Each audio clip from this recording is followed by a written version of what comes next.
I'm sorry.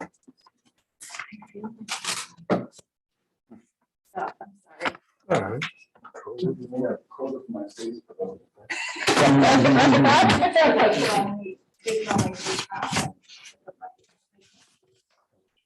We got a real close up of me. There's a time delay is ways to see, so I'm still. You're still there. Yep. Yeah. I'm warm right now. Yeah. This is us now. I know. Are you really over there and here? Give a little nod now. Okay. I'm getting feedback now. All right, let me just.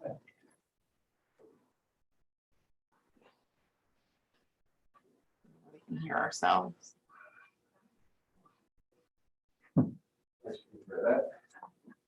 Okay. All right. Okay, we're gonna try again. If by chance you get a notification, please let us know. Okay. At this time, we'll be moving on to public comment. Members of the public and employees of District 100 who submitted comments via email will be read, and those attending in person may make public comment. Do we have any via email? Oh, not via email. Okay, we do not have any via email this evening, but we do have a couple of in person. This is a reminder that this is a professional business meeting, and as such, all attendees from board members to speakers to public attendees are reminded to conduct themselves professionally and refrain from the use of profanity, unprofessional language, and/or verbal or personally directed attacks. Verbal comments from the public are restricted to those being delivered during an individual's public comment as indicated on the board agenda. Unsolicited verbal comments, outbursts, and profanity and physical disruptions directed at members of the Board of Education, the superintendent, administrators, and/or audience members is not allowed and will not be tolerated. If such an occurrence occurs, a verbal warning will be given by the president. And if an individual is identified as a continued disruption during the board meeting, the individual or individuals may be asked to leave the meeting. If necessary, the president or superintendent may request the assistance of law enforcement to escort the individual or individuals from the building. Per Board Policy 2230, the board must allow a minimum of 30 minutes of public comment and 20-minute minimum total length of time for any one subject. If we reach 30 minutes on any given topic this evening, I may request an end to public comment. In order to give maximum number of people an opportunity to speak, please limit your comments to 3 minutes. We have 3 people here, so the 3 minutes might be slightly longer for you this evening. When you step up to the podium, please state your name for the record. And we have the first individual that has signed up to speak is Natalie Rohde, speaking on the subject matter of TBG. I don't have them now, but I can certainly forward this to you. Some of you actually have it because it was an email. Yeah. You would not, but you would, Alice. And it was an email to the board actually 2 years ago. Okay. I don't know if you guys would. Yeah, and the reason why it seems like it's not very timely, right? So Does she have a mic? Do we have a mic? Natalie Rohde. Well, I know what I'm saying. Do we have a mic?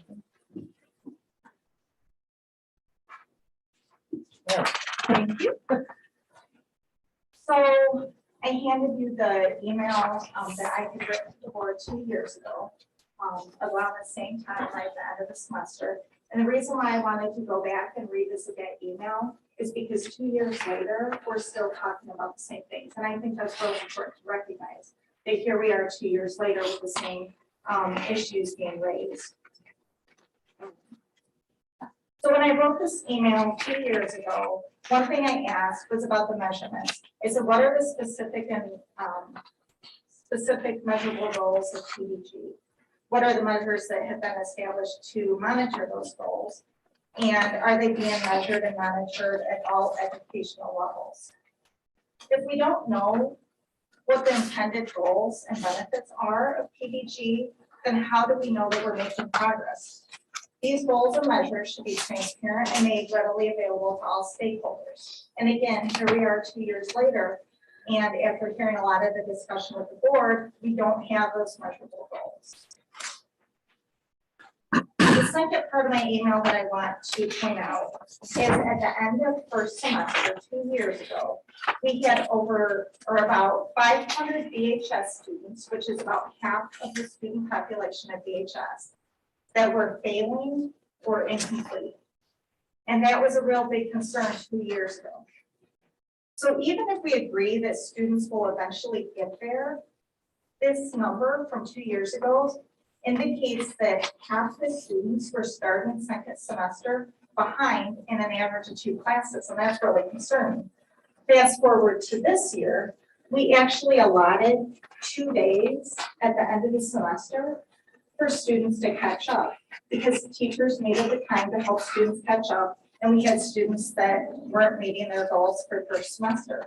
So again, 2 years ago, we were in that boat, and I believe it shows that currently we're in the same boat. The other concern I have about students being behind from first semester is that what happens second semester? Are we gonna let students continue into June and July to make up the deficiencies that they have from second semester? Or do we treat students from first semester differently? They get the advantage of still being at school and attempting to make up those credit hours. The fluid deadlines that we have for students to complete work based on specific dates and allowing them to reassess multiple times, not that reassessments aren't great, but an unlimited multiple times is actually contrary to the goal of preparing them for college in the real world. I think we can all agree that our students, when they enter the workforce or go to college, if they enter the workforce in their entry level, they're going to have tasks and deadlines that they need to complete. And if they don't do what they're asked by their employer, they're going to have consequences, written warnings, and eventually, if they don't change their behavior, result in termination.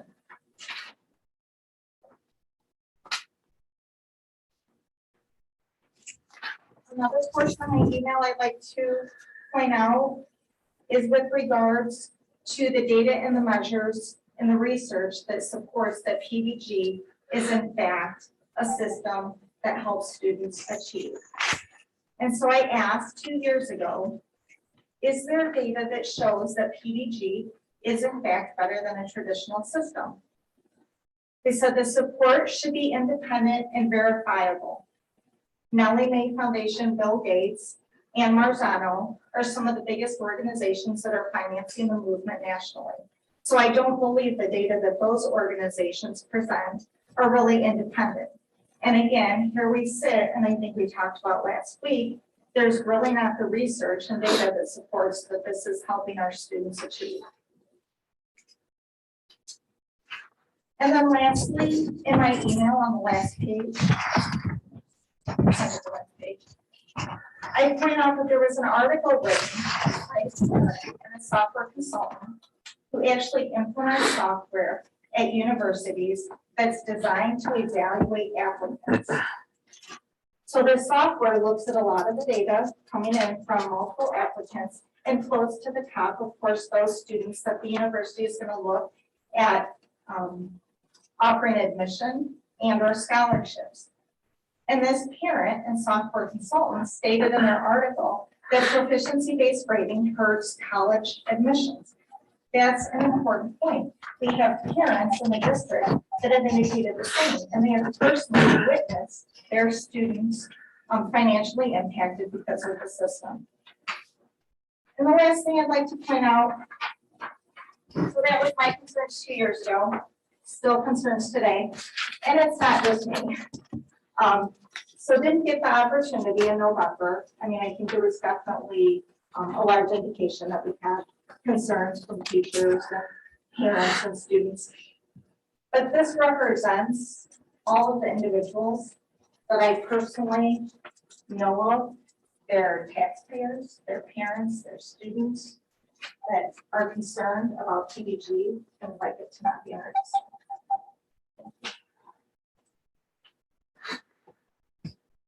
Thank you, Ms. Rose.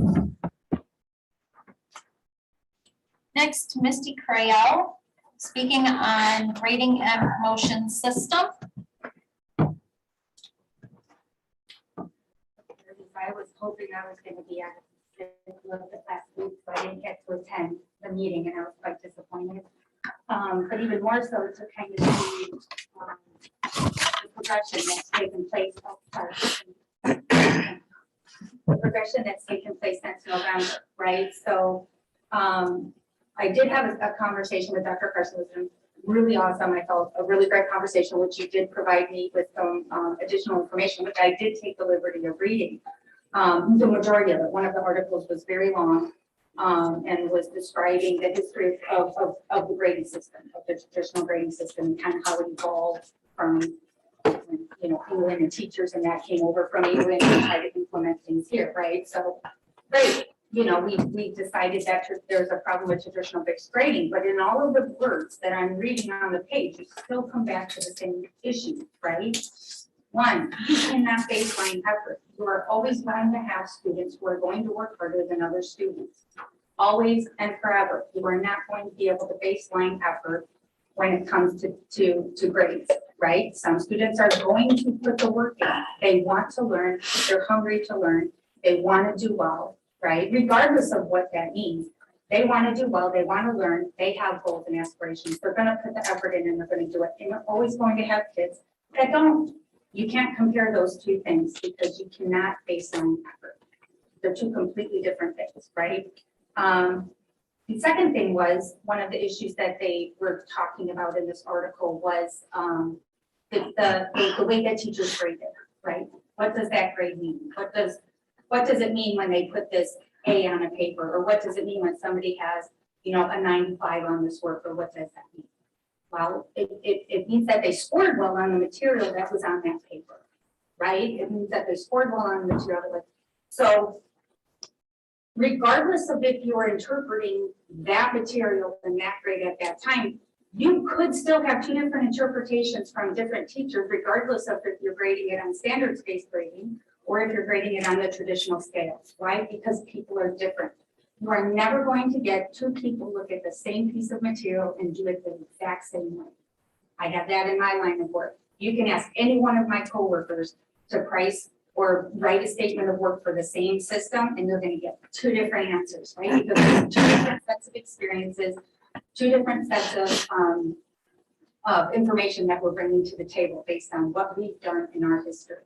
So you're always going to have different interpretations, and now we're struggling with that with our own kids between different classes right now, right? And how different teachers are interpreting the 1, 2, 3, and the inclusive 4 part of the scale, right?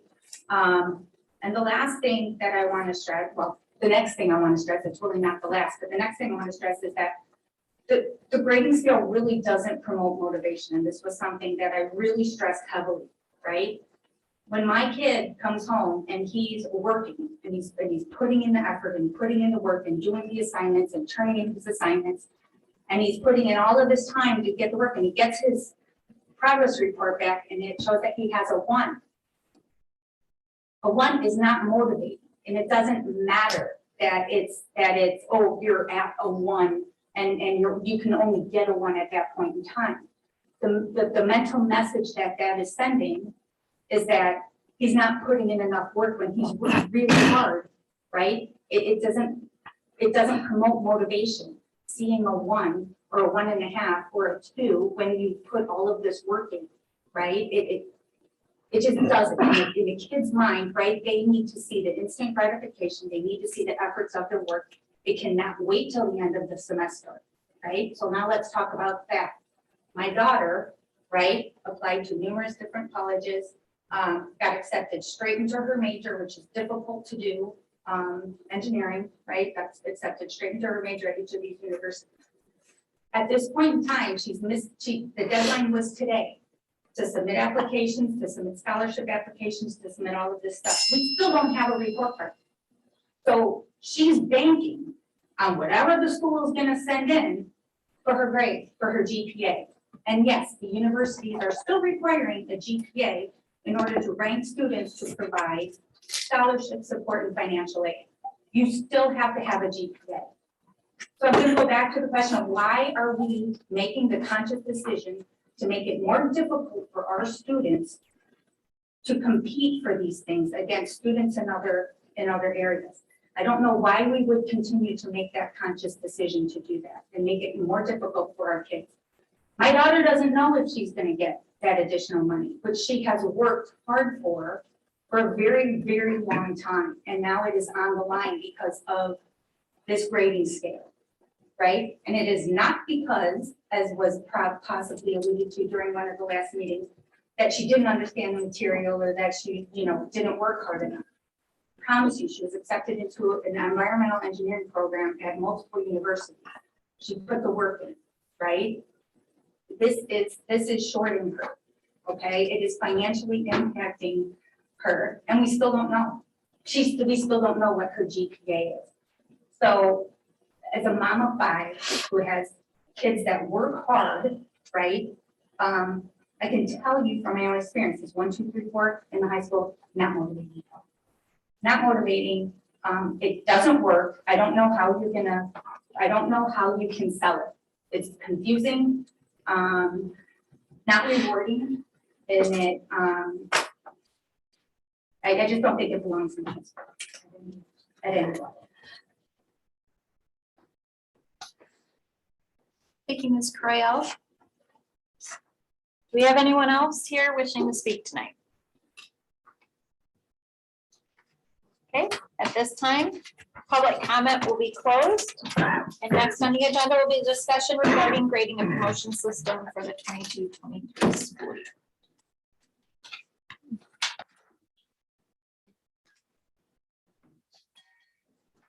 Is there an issue? It's probably a good idea. So it's my understanding that what Dr. Carson and Dr. Johnson have said will be the most beneficial to them at this point as they move forward to finalizing proposals for submission for vote by the board is direct information. Am I understanding that correctly? Like, where do you fall, like, what? I don't want to say what our preference is, because that's not the right way to phrase it. Am I understanding correctly the level of input you're looking for? I would say for elementary, it seemed like there weren't great concerns, although you might have some feedback on this at some point. It seemed like high school, I'll turn it over to Dave, and knowing the lanes was probably a priority for tonight. Yeah, because I attempted to put together some options that reflected the variety of feedback that we've been provided. And so knowing the amount of time and energy that we'll have to put into finalizing a proposal, was hoping to get some clarity around at least, that first row is around, so do we use scale scores to determine the basis of the grades, or are we looking at some sort of averaging by standards? So that to me is, that basis is really important to have, and for some direct feedback to be appreciated. And then really then as it pertains to middle school, because there's been conversations that it would be acceptable and appropriate to maintain scale scores. There's been some appropriate conversation about the need to have some type of transition if we do change from scale scores at any level.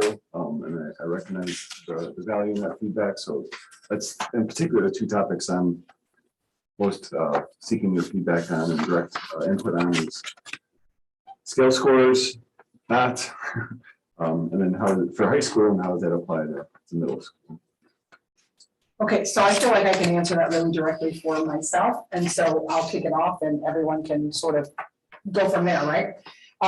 So it boils down to me that I'm going to work backwards. So I'm going to work from secondary down to elementary, because my position, my input on middle and high school, it would work backwards to elementary. So I am a proponent of and a strong advocate for standards-based teaching. I am not a proponent of the continuation of scaled scores on any level, starting at 6th grade. So middle school and high school, I would be returning to traditional grade reporting, not standards-based teaching, but the removal of scaled scores, starting at the middle school level, so that we move away from any dependence on scaled scoring and Empower.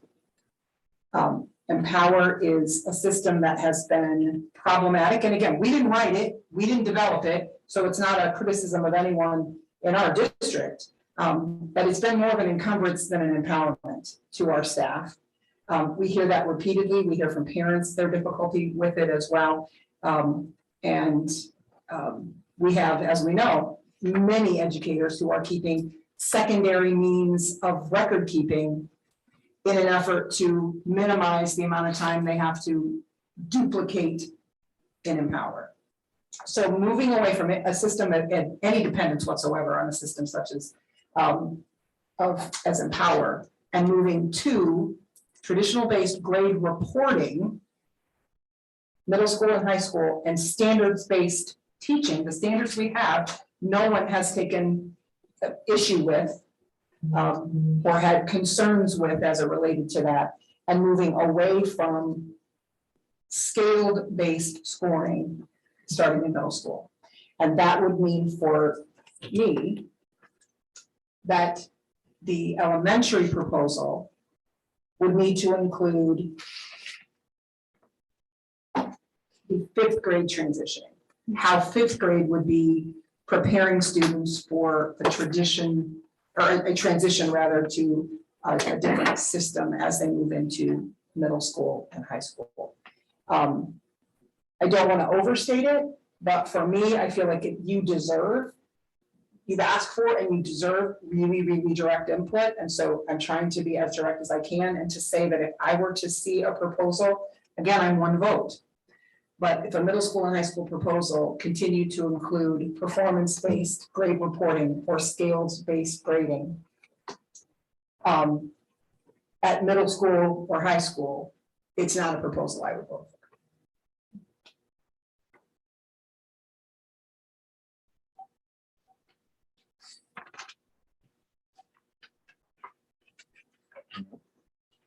Would you like to go? Go ahead. Mr. Hoover? So, in regards to looking over all the grading options, and I'm not saying other people don't do this, but I probably dive into the minutia of information a lot more maybe than other people, and that's just the way my brain works. So I know how different things work. Again, I will echo what Lisa said in regards to I am one vote. Everybody cohesively as 7 equals the board, so I am only one vote. In looking at the 2 proposals, I had indicated to Dr. Carson in an email yesterday that I was leaning towards either number 4 or number 5 in regards to the high school proposals. And also asked for some clarifying information from him, which he provided. Thank you very much in regards to grade calculation and which systems use which grade calculations and some items such as that. In regards to number 4, and I am speaking to right now the high school proposal, and I'm sorry, I have papers all over the place here.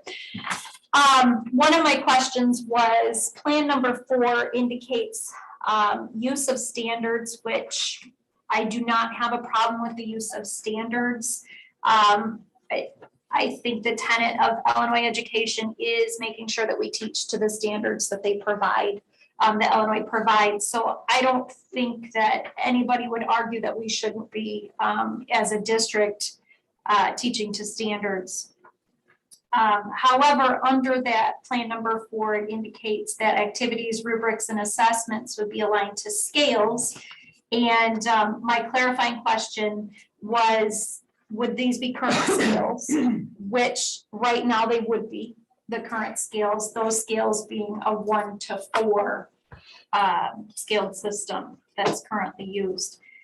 And for me, the scales as they are now are not defined to a point that I find that they are helpful in giving students the information that they need for preparation after high school, whether that be going on to a trade school, whether that be going on to college, or whether that be going directly into the workforce. I prefer a system that is based on points earned, I believe that would probably be the percentages that mirror a more traditional system. A traditional system that does not have to be converted from a scaled system of 1, 2, 3, 4 to a letter system that is 5 letters. To speak to what Ms. Correal said is in regards to her daughter and putting forth the effort and not even knowing now where that effort has gotten her. A percentage is a percentage is a percentage. It doesn't change. You know, our monetary system is based on a percentage, you know, 1 to 100, that it's many things in our society are based on a system that is easy to understand. And for me, I believe a percentage is a percentage and doesn't change and is easy to indicate to students of any age what that means or what that looks like. I know that there has been question regarding reassessments. I know in traditional systems, and I don't even want to say traditional system because I think that that's a wrong way to say it. In a percentage based or points based system, there still are many areas that can be used and are used by different school districts. And for example, reassessments. And it's looking at what are the needs of the students that are attending District 100. What are the needs to get them to be productive individuals in society after school, and not knowing what's expected as to, am I going to get a 1? Am I going to get a 2? Am I going to get a 3? What's a 4? Is there a 4? Can I retake this? How many times can I retake this? Do I need to take it the first time? I'll just take it the second or the third time. It's not a very developed way to send students off. I don't feel, again, I am one person and that would be my opinion. For me, that's how I feel at the high school level. I also feel that way about the middle school level. Middle school students are taking individual courses, just like high school students are. They have their courses, they have electives, just like high school students do. And again, understanding a percentage and points-based system is not something that you have to take time to teach.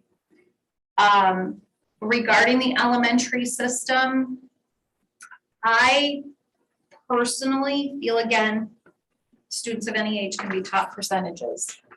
Do I feel that the system, a 1, 2, 3, 4 system at the elementary could provide feedback as to what students may need additional help with in groupings, because there's lots of multi-age groupings that don't happen at the middle and high school level, but happen at the elementary level. So I do believe that there could be advantages to having the 1, 2, 3, 4 system. My concern at the elementary level is just, how is it defined? How is that 1, 2, 3, 4 system defined? How do you exceed mastery on being able to add 2-digit numbers? You can add 2-digit numbers. How do you exceed mastery? So that's my thoughts there, but I could support a 1, 2, 3, 4 system at the elementary level, provided we have a way to progress monitor and that we have a defined system, and then also that reassessments are defined as well. So students understand, what does it take for me to be able to reassess? What effort do I have to put forth to be able to reassess, and what does that mean for me?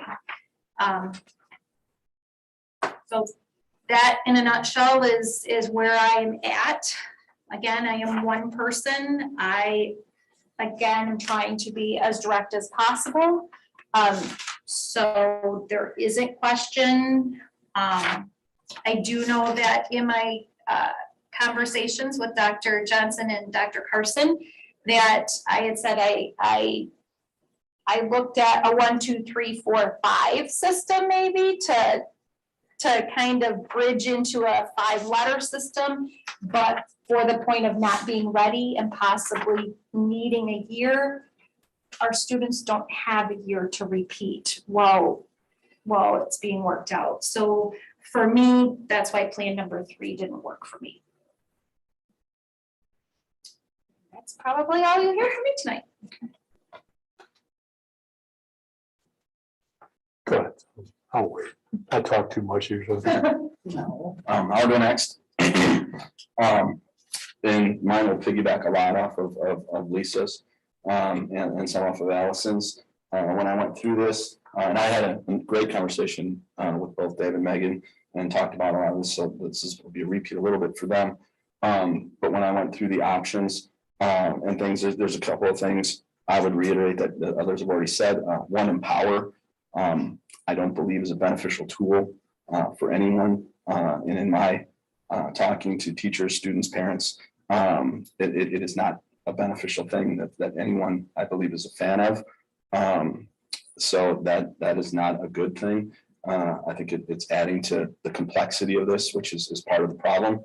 PBG has been something that hasn't overall helped our kids for the many reasons, and the people that spoke today brought up some great points. And in my research, I found kind of the same things. In my own kids going on to college have experienced the same things. I think it's hurting people moving on, and it's hurting in other ways too, which I'll get to. So that's not a good thing. When I go through this, and I'm going to try to relate it to the 5 proposals that are on there, I probably again land in the 4 or 5 zone on these. But a couple of other things, when I look at plan 4, it says an average that's earning points from 50 to 100. And I didn't get to talk to him about that, but I don't understand starting at 50%, because I would think we would start at 0% to 100, which is a little different for me.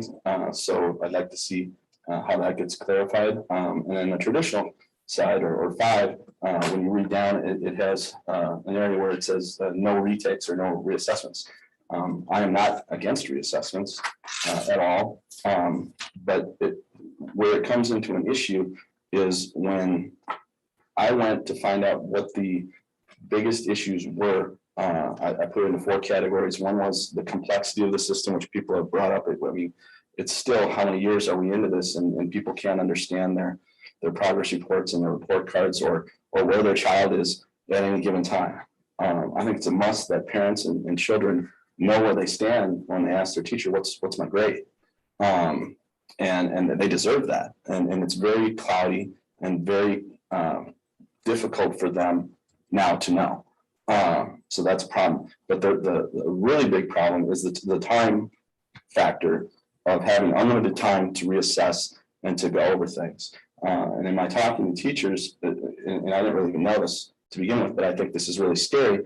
When kids have unlimited time to reassess, they end up, reassessing in one place, then they're on the curriculum that they're learning that day, and time goes by, it spreads it out. It takes time from the system as a whole. And what that does is it's preventing our teachers from moving through all the curriculum they need to get to. And I've had many, many teachers tell me that we keep erasing things from our curriculum, and that's leaving a void in our student at the end. And each level, we pass them along to the next level, and they're getting less of that curriculum. That has to be corrected. And that's one of the biggest fallbacks of what we've been doing. And I think we have to address that with whatever we have going forward. So assessments need to have a time limit to them, and they have to have some kind of tier to them to promote good study habits and try and get things correct the first time.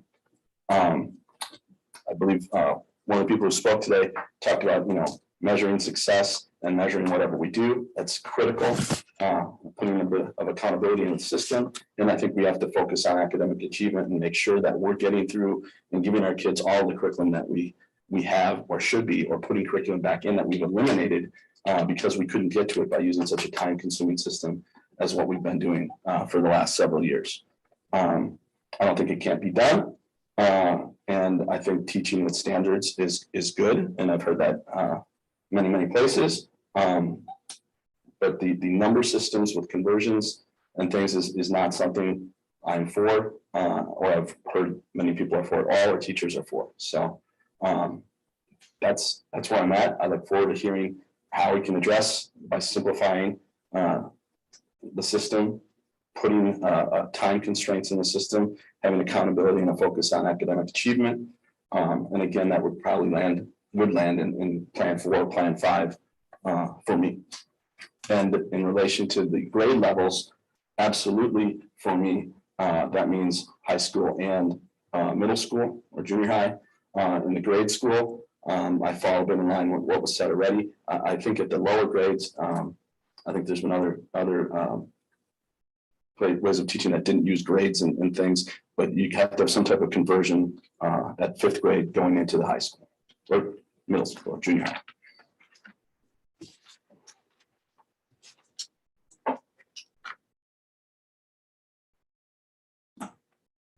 Go ahead, Orion. Mr. Herrera? Mr. Zickert? I talk too much. And I'll clarify a couple things at the end. Very good. All right, hopefully this is on and you guys can hear me and everybody can hear me from this standpoint. Well, I will provide feedback that's also going to be hopefully pretty direct, pretty straightforward, so that you both have some direction coming out of tonight, or at least understand where my mindset is in all of this. I can certainly, starting from the elementary school, can certainly support the plan that has been presented. We've discussed last week and a little bit this today as well. So I can support that. On the high school system, I could support plans 1 through 4. However, most importantly, if there's an option that we can agree on, it would probably be option 4. And that is because it doesn't maintain the standards. Standards are important, right? We want to be able to define what the deficiencies are in those standards for our students, and so they can clearly overcome those and succeed in class, and moving forward on state assessments and so on and so forth for applying for colleges and being ready for some of those larger type assessments that are going to be, that they're going to face when they're applying for college. So, so I can get behind Plan 4, again, because it maintains the standards. There are some averaging there that I can get behind as well. In terms of assessments, and let me return back to option 4. I can also envision option 4 in the middle schools as well at some point, whether it starts at 6th grade, 7th and 8th, or starts somewhere in between. But it's some, moving the middle school as some type of transition point would make sense. Again, whether it's 7th grade, 8th grade, 6th grade, it's, what would make most sense for the administration as they kind of work through this. But I would support something in the middle school with option 4 as well. In terms of reassessments, I would suppose that we could have a little bit more clarity, maybe some structure around that. I'm not opposed to assessments whatsoever at all. As a matter of fact, I believe it should help our students and encourage them to do better and succeed. And we want them to succeed. We want them to have the skills, the skill sets that our employers are looking for here locally in Boone County, in the area, the region, and of course nationally, right? And if these students aren't achieving these standards, how are potential employers for this area, Belvedere, Boone County, going to find the workforce that they're looking for? So absolutely, if they have the opportunity to reassess, absolutely. Again, I have a different philosophy on reassessments and how this compares to the real world. The reality is that in the real world, people are given opportunities. People are given opportunities to learn. People are given opportunities to fail. And it's learning from those challenges when you have a failure and learning to overcome those is when that person achieves growth and can succeed and grow upon that failure and growth moving forward.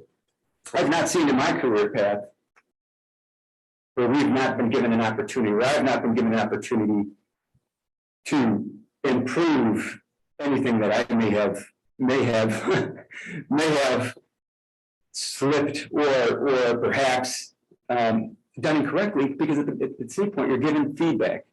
You're given instant feedback on ways for improvement, on opportunities where that particular challenge can be approached differently. There's instant feedback that's provided. Now, perhaps some employers in the real world, or the public sector, or even in the military, have a different way of approaching this completely. But at the end of the day, you do understand, and you have the opportunity for improvement and learning from those, if you will. That's all I'm going to say about assessment. Just a little bit more structure, understanding kind of where we're at with that. But leaving here, I could support Plan 4. Certainly, as I mentioned before, option 4 would be something where we preserve the standards, because I believe that's very important, so that students, parents understand where their kids are, where perhaps some of those deficiencies lies, and so they can improve upon those. That's all I got for now. I'll try not to make this too long because I go long-winded way too much. Sorry. Looking at the proposals, I'm going to kind of go in a wacky way. I think I'm going to do the elementary, then high school, and then middle school, for a reason. Part of my problem is I've looked at it before. I've looked at grading for a lot of years, and grading's been problematic. I've done seminars on gradings in the high school when I first came to Belvedere in 2008. A lot of things that were talked about, I talked about in 2008 that we needed to look at and needed to address. I'm just as concerned about the learning and the fact that we're teaching the things that we need the kids, things that we think kids need to know, as much as I am about how to report it. But I also understand the reporting part is important, because parents and students need to know where they're at any given time. I mean, it's baked into the system, so to speak. So I'm for the standards. I think the standards were a huge improvement. I think it identifies what we want them to know. And I think that's been a good thing. That didn't exist back. I think some of it existed 10 years ago, 15 years ago, but we had those curriculum guides that sat on the shelf and nobody paid any attention to. We'd review them. Nobody had paid any attention to them, which had been problematic in a lot of places. Now I think people actually look at the standards. I wish we would, I think they're a work in progress. I think we need to refine them. I just wish we maybe settle on the number that we think we need and how effective the ones we are going forward. Now, elementary school, for the most part, I'm fine with the proposal. I think for the elementary, it works fine. We haven't had too much pushback on that. Most of the teachers in elementary that I've talked to think that they've tweaked the system over the last few years because they've done it the longest, to where it now works close to what they want to see. I think the only things I hear from elementary are, one, parents would like to see, and even teachers who have kids in school at elementary level would like to see scores in there entered on a more timely basis, especially in Mastery Connect. I think I brought up at the last meeting, someone mentioned they hadn't seen anything in there since before Thanksgiving, and they want to know where their child is. And I think that's fair in looking at it like that. I also think we need to look at how our kids are progressing. A little what Mr. Bucher said is that some of the elementary teachers are feeling that they're not getting through the stuff they were before. And I know a lot of that's pandemic related. I know when we get back to whatever normal is going to be, some of that will be alleviated. I just want to have a way that we track it to make sure it is being alleviated. I don't think it's a problem, but I think we just need to make sure for the sake of the kids. High school is another beast. I think there's a little irony in some of this stuff is that Ms. Rhodey brought up a letter that she wrote to the board back in 2020, 2 years ago, I believe it was. I was doing, when you remodel, you're forced to do things, cleaning up stuff that you normally don't look at all the time. And you have to decide what to get rid of and not get rid of.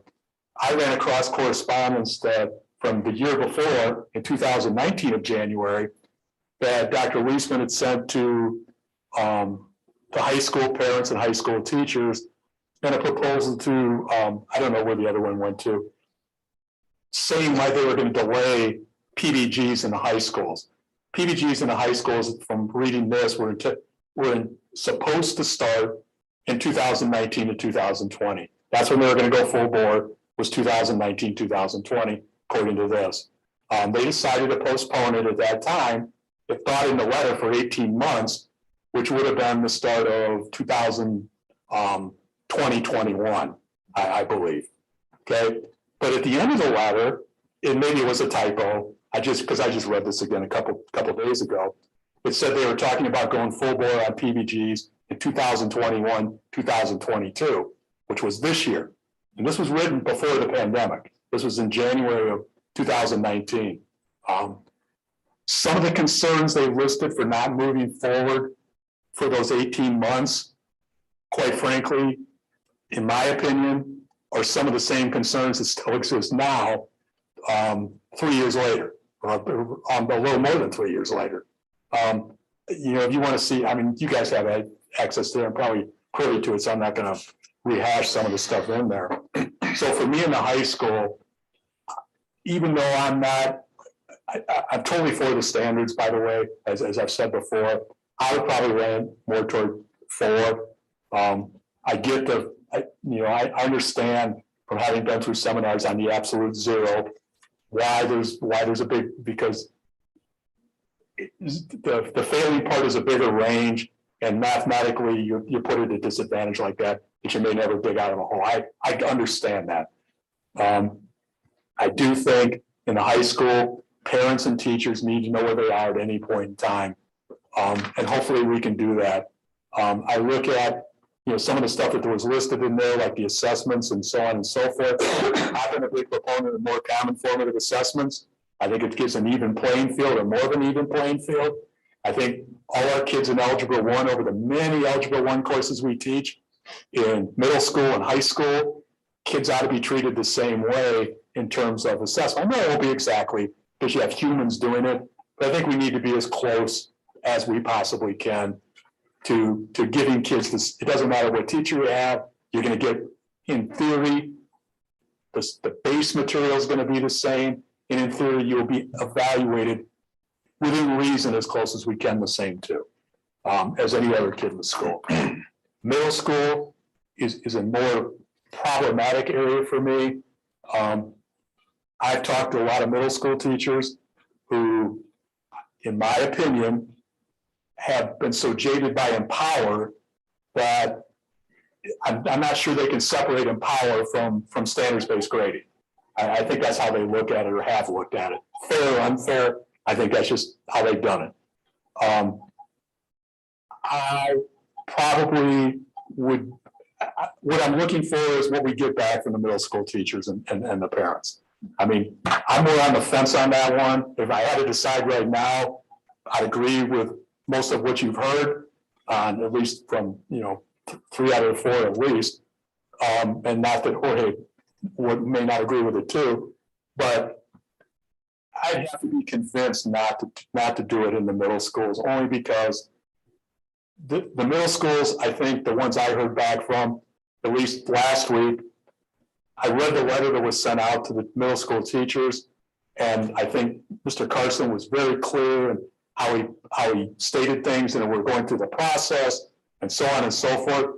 But I think when the people saw the plan and it didn't look any different than what they had before, they thought it was a done deal. And I think they forgot about the first part of the letter that said we were going through the process. And I think sometimes they thought that's just how it was gonna be, that we weren't gonna do anything different. They thought there was gonna be some sort of push-pull, some sort of tweaking, and when they saw that, that just kind of threw up a red flag for them.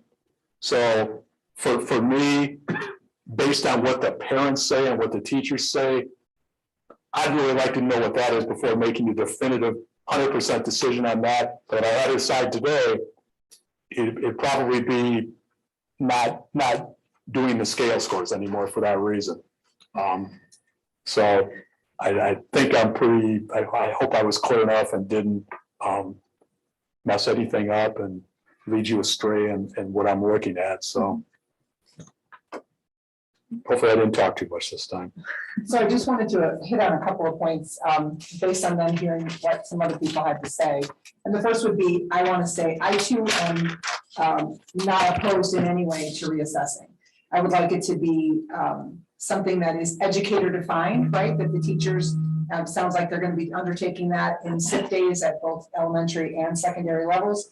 That we have some, some parameters surrounding that. What are the more defined guidelines surrounding that? And I also understand that within guidelines, there will be some latitude, right? There could be some more absolute ideas for science and math, and maybe a little more fluidity but that there would be some educator defined patterns to reassessing. I'm not opposed to the idea that reassessing is probably a good idea, given that we would have, where they say good fences make good neighbors.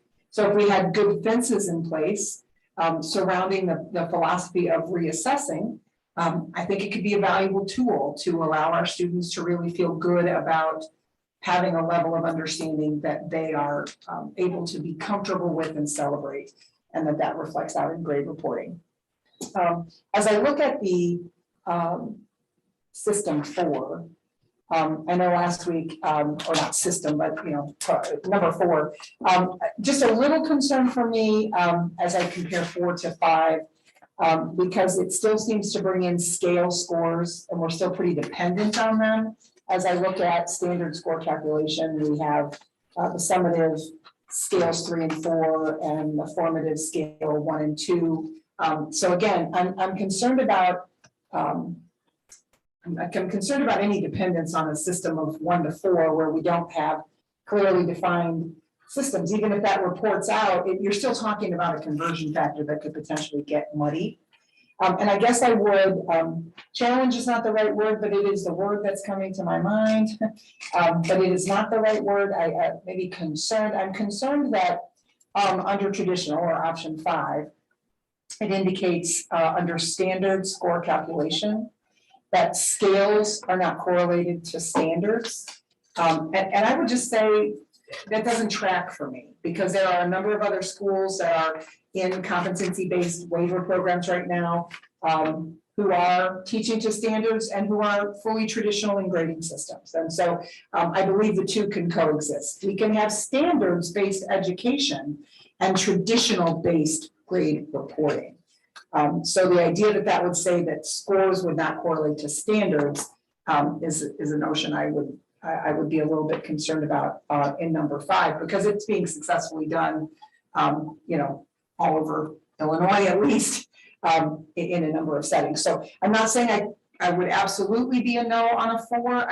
I want to be sure that we are not scale dependent, thereby keeping us encumbered with Empower. And this idea that we're still going to get 1s, 2s, 3s, and 4s, and then we're going to convert 1s, 2s, 3s, and 4s to a percentage, and then the percentage is going to be reported, and the percentage is going to then be calculated to something else. So just want to be sure that we're not creating a new problem to solve, if you will. And then the last thing is we talked some about this, and I feel like I guess I was a little taken back at the last meeting, how we kind of got to the very end of the meeting, and then it was, well, what about the grading philosophy? We should have started with the grading philosophy. When I met last week with Dr. Carson and Dr. Johnson, pretty clear then, and I just want to reiterate, I don't believe that our grading philosophy, number one, I don't think we have to have a specifically defined grading philosophy. The policy says that we have to operate under, traditional, not traditional, I think the policy specifically calls it common, right, common philosophies and grading practices. But a philosophy to me should have no dependence on the way in which we report out grades, right? So a philosophy of grading that's heavily dependent on, as it is now, the phrasing that we have a proficiency-based system, to me, it ties the two together and means that if it ever, at any point in time in the future, we were to make a change, then the philosophy has to be rebuilt as well. As I shared when we met last week, for me, the philosophy needs to be our commitment to our stakeholders, right? That our grading and promotion system will be transparent. It will be timely in its availability. It will be accurate in its reporting. It will be supported by technology that works. There'll be information available to people about how to use the technology. So that, to me, our philosophy is about how we will approach grading. And again, I have one opinion, how we will approach grading, not what system we will use to report out.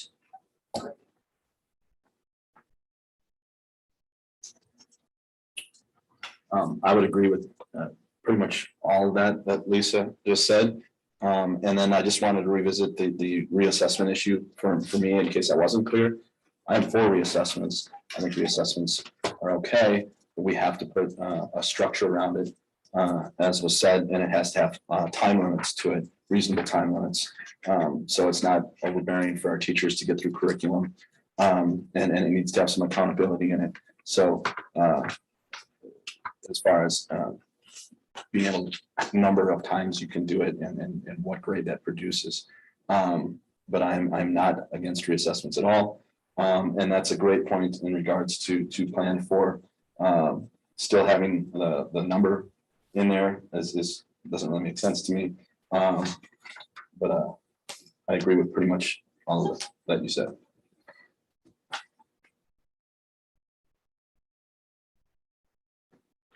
Yeah, I'll speak really quick. I read the grading philosophy again. I don't think the grading philosophy hinders any, I don't think it favors realistically any grading system in particular. Grades will be based on established criteria. You can do that in any system. Clearly specified learning goals. I know we have those now. In theory, we had those before. Whether we paid attention to them or not, or story, but we did have them before. Habits of work, I agree with I agree that shouldn't be part of the grade. It used to be in some cases, maybe, depending on who you talk to. I think it ought to be, behavior shouldn't affect your grade. It should be an issue dealt with in a different way, but maybe not penalized on your grade. Work and organizational habits. I think you could make an argument either way that would, that encompasses missing assignments, not doing So I think goes in both ways. Multiple opportunities and those that demonstrate their learning, I think it's always existed. I think as Mr. Bucher pointed out in the retake thing, I think what people are looking for is, and this is where I think we could have come to a conclusion this a little sooner, was that reasonableness. Reasonable things, people aren't against some of this stuff. They just think it's not reasonable how we've applied some of it. And I think that's been a real key in their viewpoint. Isn't so much the issue, it's either A or B, where they think there's a reasonable person could find someplace in between A and B, so to speak. Students being a partner in the learning process, I hope we've always wanted that. Grades will reflect the most recent information on the students at that time. That's one of the reasons why we implemented this grading system was what was one of the impetuses of doing that. Grades will provide timely feedback and communicate information to student and parents about the individual's growth, mastery, or lack of. I think, if you talk to people, some of their complaints is that's probably one of the bigger ones, is that that was what they should do. They believe the system we have now isn't doing that to their satisfaction. And they would like to see an improvement of it.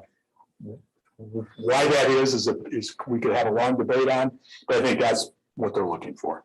So I don't think this is much different than what people want now anyway. And this philosophy that we got last week, I would agree. I'm talking more about the November philosophy and the philosophy we've received almost monthly since then. What would have been item A in the A, B, C, D, E, F, I think G, right? We go all the way through G, that could repeatedly reference proficiency-based system. This much more in line with what I agree with Matt, that is a broader, more true philosophy, not an operational statement that is written to support a particular grading system. So that would be a contrast for me between A in the old or the original proposal versus, what's more recently been prepared.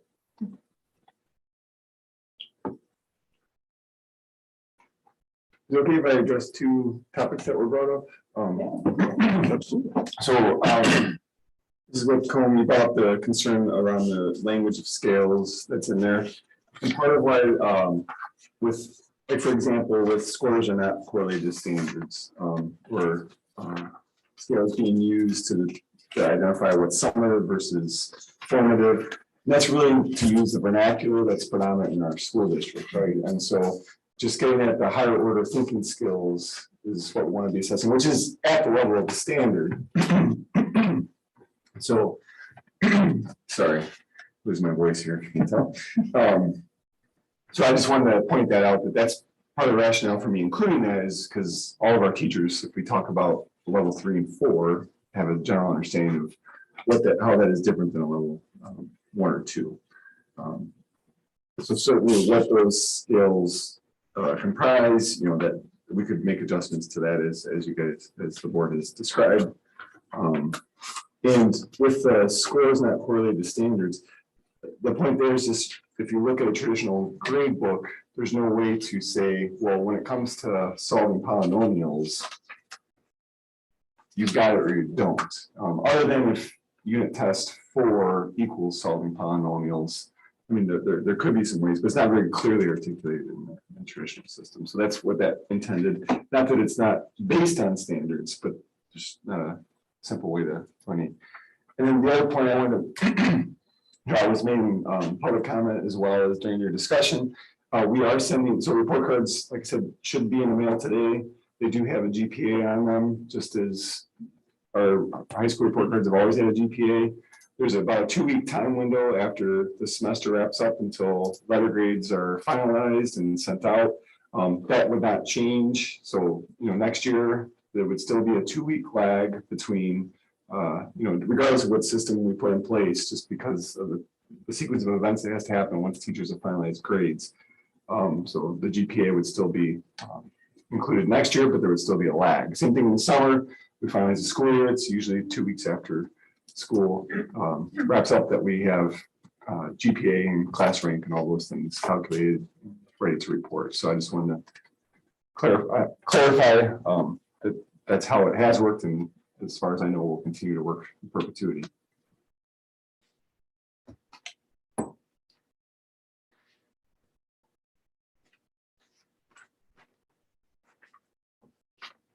So in regards, I feel like the word traditional, like I said, throwing around the word traditional, traditional could be thought of in a lot of different ways. So my thought process is not necessarily traditional, but percentage-based or points-based is the way that I more look at it, and not traditional. And as such, what works for our district in regards to what's working well, what's not working well, what will work possibly better and different in a different situation. So in listening to everybody tonight, nobody, I don't think here has had a problem with standards, teaching to standards. Can standards be used in a system that uses percentages and points? I believe the answer is yes. Correct me if I'm wrong. Okay.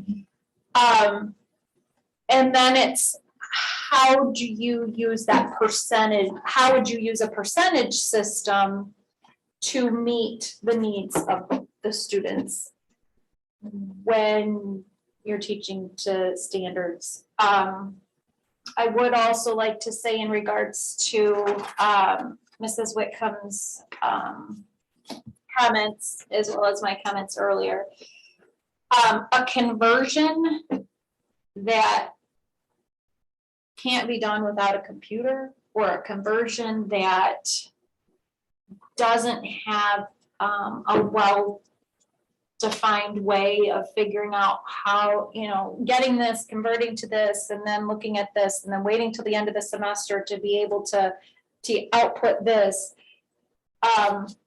is not something I feel is in the need of students. Simplify, not confuse. And the continued use of scales in a system, when a scale is a 1, 2, 3, 4, but using, averages, I don't know how that works. So my mind is just trying to work through that and trying to figure out how that would work, and not lose anything in the conversion factor. Anything meaning a student's grade, a student's performance, losing the ability to show the student's performance to make sure that it stays the same and before conversion. Does that make sense? And I'm sorry, I have a major headache tonight, so that's what I'm not making a lot of sense. But I guess I would ask, after hearing everybody tonight, for you to maybe summarize back the points that sound like everybody is in agreement with, and maybe how those would relate to a system that we have been, one of the plans, or, we've all talked about standard scores, we've all talked about scales, we've talked about receipt of feedback, we've talked about reassessment. So maybe if you could kind of just give a summary of where your understanding is right now after kind of hearing all of us, to make sure that we have been as direct as you need us to be. And if I could, I apologize. Definitely get to that, what we heard. I think the other important aspect to understand about scales is the intention is to deconstruct the standards, to take these really complex statements of what students should know and be able to do, and break down their component skills, really, so teachers are clear about what it is that they need to teach and how they design assessments. So whether or not we use 1, 2, 3, 4 system, if you spend time with the standards, I think it would be clear that there's a need to deconstruct is the word that's often used. Unpackage is another term that gets used. Standards, because there's often a series of complex skills and knowledge that go into that performance. So I just want to share that perspective on skills. But so some of the things I heard, kind of starting at the end, I heard there really weren't many concerns with the grading philosophies, other than what the original language included about connecting that to a proficiency-based grading system. I've heard that there's a desire or interest, generally speaking, to have a system that's clear to parents and kids at all times, that they can see what their grade is, which would lean then towards, and there's been a clear lean away from using scale scores to report grades in high school and middle school. You need a clear transition, whatever point that is, which sounds like it would be somewhere between elementary and middle school that we would need that transition. I don't want to take all of it, Megan, so feel free to have me. Okay. Sorry, I took a lot of notes, so it, yeah, for elementary specifically, what I heard is, again, looking for that parent feedback that will come soon, just to make sure that what we have here is kind of in line with that. I think for elementary, it's that transition system. I do know of districts that often in that third trimester or final quarter of the year that they often do a double grade type system so that the kids can become familiar with that. But I also think in the transition, sixth grade will also have to be a part of that, and not in understanding that the kids are going into a new system, just like we transition a lot of different things in sixth grade, like lockers and going to different classes. Well, on that transition list for sixth grade will also be that understanding that they're in a newer system or a different system. So just wanted to throw that piece out, that I think it'll probably be fifth grade as well as sixth grade, kind of partnering on what that looks like. Elementary, just making sure that there's some that we're defined on the 4, 3, 2, and 1, especially if that's the use of our system. Timely fashion for grades and Mastery Connect, so that they're getting those in timely fashion. That's similar to what. I can jump in there. Yep. Another clear theme was favor reassessment, just we need some limits and parameters, some reasonableness around the assessments. And I feel like that's why I think we both felt pretty strongly about the action plan kind of being a part of the proposal, because a lot of these things have been in the works, and so it's about that action plan to define it. I think reassessment is a good example that it is within the action plans for teams to begin to look at that. I did not specifically have that at the elementary, but I'll probably add that piece in, even if it's as simple as if I'm in kindergarten and first grade, what might that look like for a student? Because they're often doing things that are more checklist or observation based. They're doing less paper pencil. So it just looks different, a little bit different developmentally, but I can add that piece in. But just wanted to make that point with the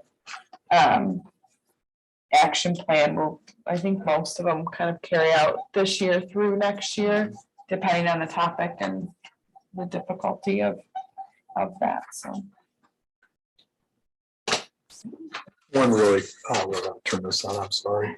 One really quick thing I wanted to add is whenever we come up with a plan, whatever it is, I mean, and hopefully we will in a month or two at the latest, thinking the latest is March, the earliest to be sooner, is that some of the stuff, even if we come up with a plan, has to be, there's a lot of moving parts in the plan.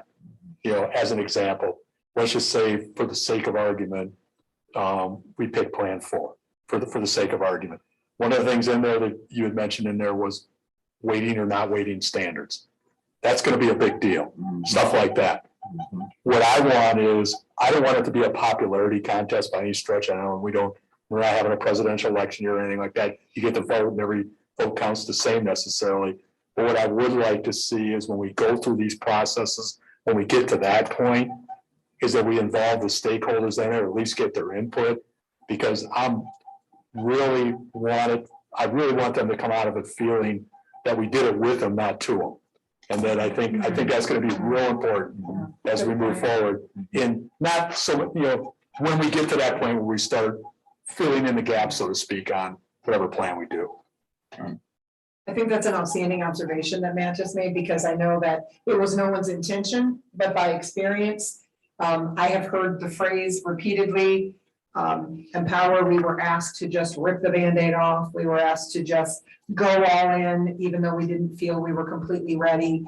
And so I think that's an excellent observation, Matt, to say with them and not to them, for that to feel very partnered in its implementation, in the rollout, in all ways that it would be a collaborative experience. Again, not, like you say, not a majority rules, not a vote, but that they have a real, I don't think it can be overstated. And while I can only speak for myself, I think generally it's safe to say, as a whole, at the board level, we couldn't be prouder of the teachers and all the efforts that they have made, and the ways in which they are trying, and the ways in which They have taken difficult times and difficult situations and done the very best they could to continually, as Ross Geller would say, pivot. And try and find a way to get the couch up the stairs. And I applaud them and I celebrate them. And now I want to provide them some relief, and I think administration does as well, in a way that will, be super critical going forward, that all of the technological systems that we use, while they'll all have glitches, right? Sometimes things are glitchy, it happens, but that whatever supportive technology that is being utilized at the parent level, at the student level, and at the teacher level is working more often than it is not working. And that doesn't impose upon our teachers a need to have a backup system so that when the whole thing crashes or when the black cube of death, as it's been called, just spins and they lose everything and they have to go back in and enter it all again, but they've had to keep a secondary system to be able to do that. I think we owe it to them. And I think everyone agrees with that, and no one's intention is for there ever to be issues. But we owe it to them to equip them with technologies that work with regularity, that work with fidelity, that are easy for them to utilize, user-friendly, that are simple for parents and students to understand and utilize as well. That I think super importantly, what Matt said, allows them to be a part of the process and know that we're doing this with them and not to them. Because I have heard, and I think at the very first time we met right after the vote in November, Dr. Carson, that one of the most profound things I heard from a stakeholder was, while I do not believe that it is the intention of anyone for this to be the experience, the outcome is that PBG and all of its supporting systems, Empower, Mastery Connect, are like trying to solve a puzzle with a missing piece, and you don't know which piece is missing. And so to be to really illuminate the idea that we would be super transparent and really supporting them with quality technology and systems that work would be critical. I will say Lisa totally stole my thunder. Oh, you're welcome. But, You didn't bring me home. but I cannot overstate the feedback that I've gotten on Empower from all stakeholders, not just teachers, on students and from parents, and the necessity that we have a system. Canvas is used in colleges. Empower is not. It's something that's familiar and it will help them later. And we have some of those tools right now, but the feedback has been overwhelmingly not good with that system. I do have a quick thing for clarity, then just moving forward. And thank you for the feedback that we got tonight too. Dave doesn't have a voice, so I'll say it for both of us. But elementary, is this something we would look at voting for next month? I know, Lisa, you had some thoughts when we met last week on possibly voting for it all together.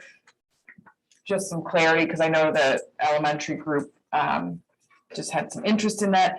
Again, I'll state there's definitely some things I heard last night. I'm guessing there's some tweaks that'll come from the parent feedback. I don't envision significant differences in the plan or the format, obviously, other than some of the things that I heard to that one. That one could be ready to go, but I know, Lisa, you had some thoughts on that. No, I just needed to know to let my K-12 group know. And so I'd like to see us vote so that there's no question. But again, there is no, there's nothing etched in stone that says we have to vote on them all at the same time. I feel like we are a K-12 district, and the potential, and so thank you for mentioning when we met, Megan, that I did say I'd like to see us, although I understand that it's possible and perhaps even probable that the system, scaled scores and maybe not, or some averaged, standards-based averaging, that they would look different. That I also don't want there to be any lack of clarity to stakeholders. Well, wait a minute, they only voted for elementary, does that mean we're not doing anything different for junior high and high school? Or middle school, I still did that wrong, middle school and high school. So for me, because we're a K-12 district, I'd like to I'm a proponent of having them all voted on the same night, but again, it's not, I mean, ultimately, that's just my reasoning for that. It's not the end of the world if we don't, but that's why I landed there. I would say in regards to that this is one grading and propulsion system with different moving different moving parts.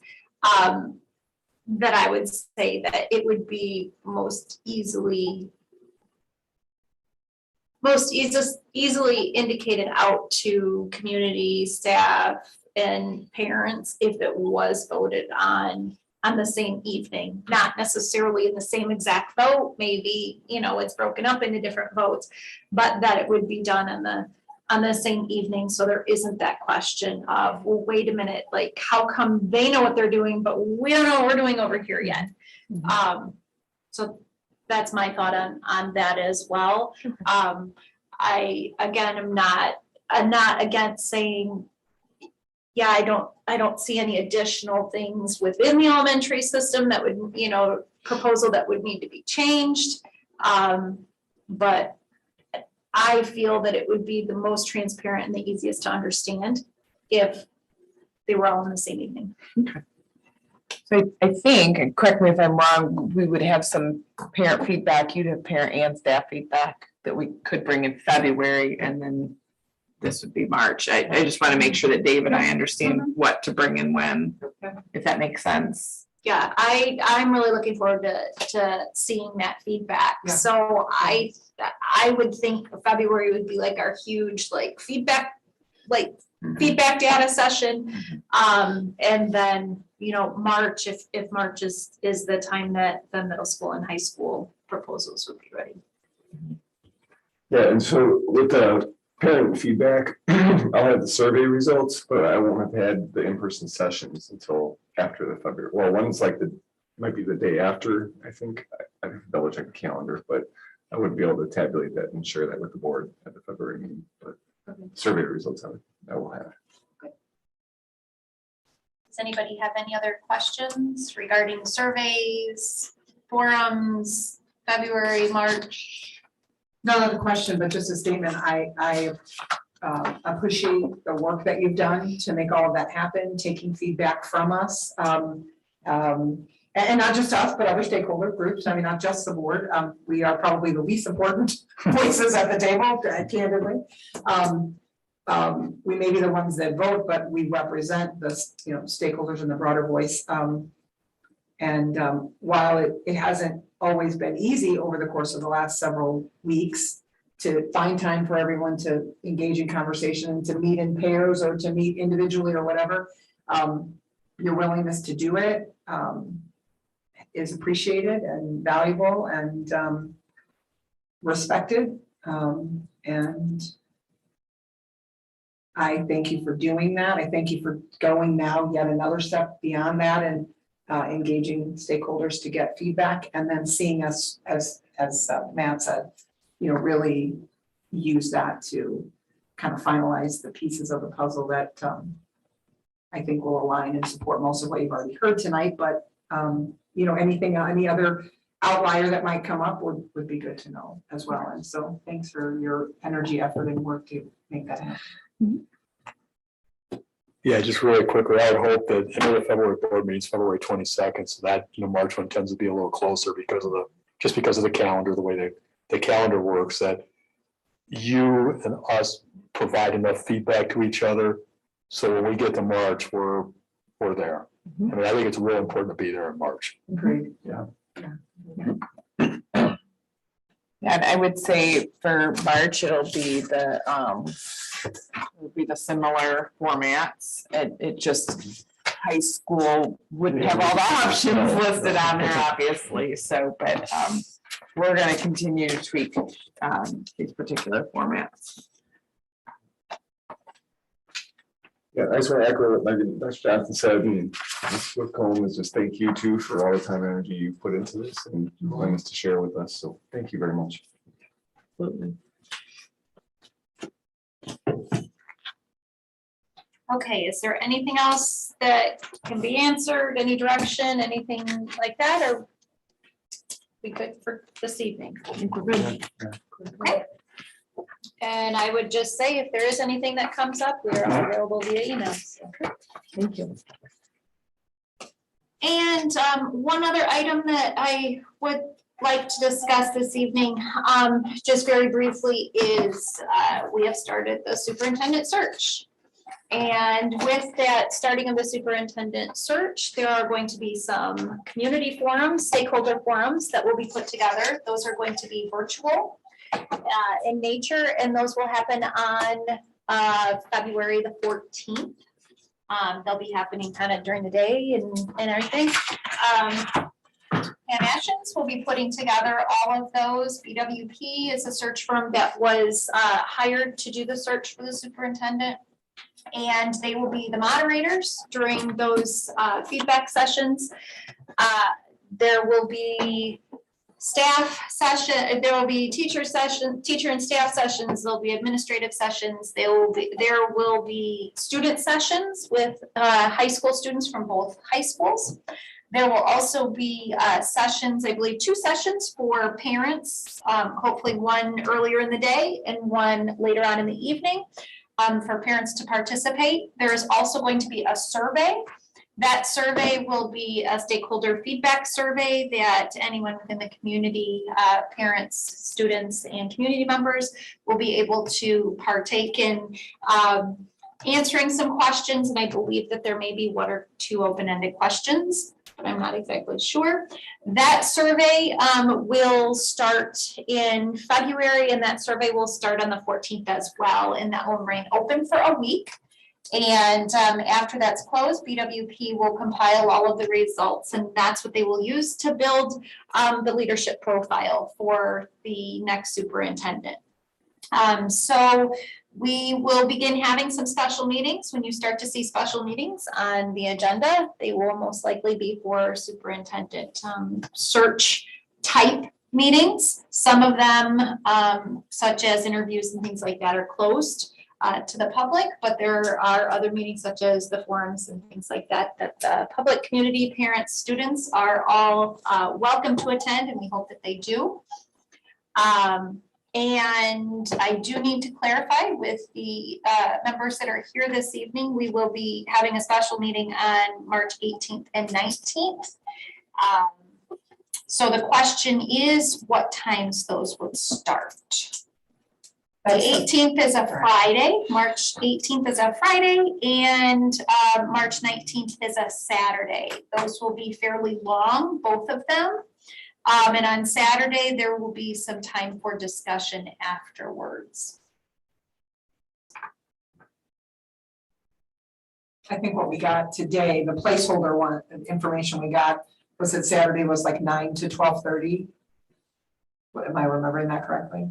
Yeah, I was fine with that. And Friday night was, I think, 5:30 to 9:30. I mean, I was fine with both of those as they came out.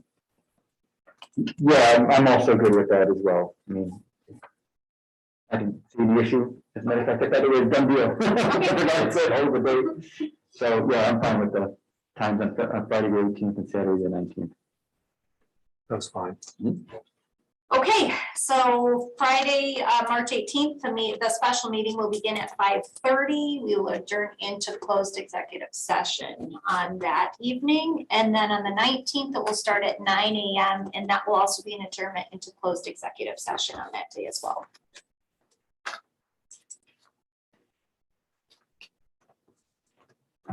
Okay, does anyone else have anything that they would like to add? Do I have a motion to adjourn the meeting?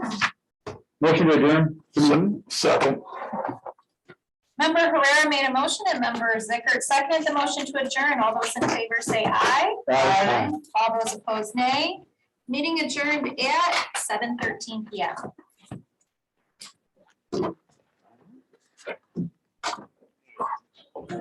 Yeah, for me, I don't care about phone numbers, but I guess we're doing a transition. Maybe it all should be good. Yeah, what it means that the teachers can help the kids understand the system, not that they have to be doing an elementary system in sixth grade, just for the child. All right. Yep.